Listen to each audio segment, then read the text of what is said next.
Hello നമസ്കാരം, വിമൽ ജനാർദ്ദനൻ.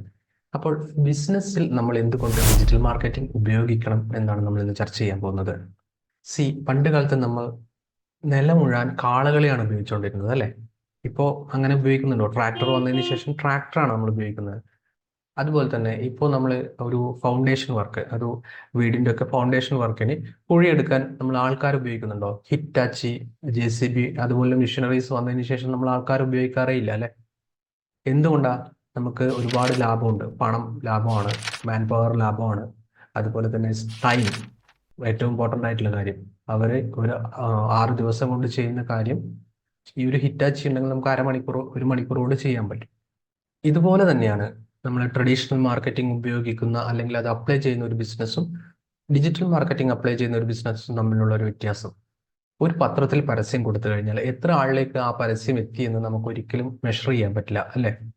അതുപോലെ തന്നെ നമ്മൾ ടാർഗറ്റ് ഓഡിയൻസ് മാത്രമാണോ അല്ലെങ്കിൽ ടാർഗറ്റ് ഓഡിയൻസ് അത് കണ്ടോ എന്ന് നമുക്ക് മെഷർ ചെയ്യാൻ പറ്റില്ല. ഡിജിറ്റൽ മാർക്കറ്റിംഗിൽ ഇത് സാധ്യമാണ്. ഫേസ്ബുക്കിൽ നിങ്ങളുടെ ഒരു കളർഫുൾ പരസ്യം റൺ ചെയ്യണമെങ്കിൽ ദിവസം 90 രൂപ മുതൽ സാധ്യമാണ്. ഒരു പത്രത്തിലും എനിക്ക് തോന്നുന്നില്ല ആ ഒരു ചാർജിൽ നമ്മളൊരു കളർഫുൾ പോസ്റ്റർ പരസ്യമായിട്ട് റൺ ചെയ്യാൻ പറ്റുന്നു. ഇതൊന്നുമല്ല, ഏറ്റവും കൂടുതൽ കസ്റ്റമേഴ്സ് ഇന്ന് അവൈലബിൾ ആയിരിക്കുന്നത് സോഷ്യൽ മീഡിയയിലാണ്. ഈ സോഷ്യൽ മീഡിയയിലെ പരസ്യത്തിലൂടെ മാത്രമേ നിങ്ങളുടെ ഒരു പ്രൊഡക്റ്റിനെ അല്ലെങ്കിൽ സർവീസിനെ കൃത്യമായ നിങ്ങളുടെ ടാർഗറ്റ് ഓഡിയൻസിലേക്ക് എത്തിക്കാൻ സാധിക്കുകയുള്ളൂ. ഇത്തരം ടെക്നോളജീസ് ഉപയോഗിക്കാത്ത ബിസിനസ്സുകൾ കാലഹരണപ്പെട്ടു പോകുന്നുള്ളതിന് നമുക്ക് ഒരുപാട് എക്സാമ്പിൾസ് കാണാൻ പറ്റും. നമ്മുടെ അംബാസിഡർ കാർ, നോക്കിയ ഫോൺ, കൊഡാക് ഫിലിംസ് ഇവയൊക്കെ മികച്ച ഉൽപ്പന്നങ്ങൾ തന്നെയായിരുന്നു. പക്ഷേ അവർ കാലത്തിനനുസരിച്ച് മാറിയില്ല. അതുകൊണ്ടാണ് അവർ മാർക്കറ്റിൽ നിന്ന് ഔട്ടായത്.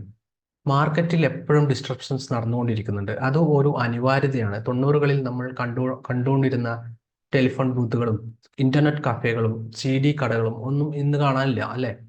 സോ ഇത്തരം ടെക്നോളജീസിനോട് നമ്മൾ മുഖം തിരിച്ചിരുന്നിട്ട് കാര്യമില്ല. എങ്ങനെ നിങ്ങളുടെ ബിസിനസ്സിൽ ഡിജിറ്റൽ മാർക്കറ്റിംഗ് അപ്ലൈ ചെയ്യാമെന്നും അതിനെക്കുറിച്ച് കൂടുതൽ പഠിക്കാനും കൂടുതൽ സെയിൽസ് ടിപ്സിനുമായി ഈ ഒരു ചാനൽ നിങ്ങൾക്ക് സബ്സ്ക്രൈബ് ചെയ്യാം. All the best.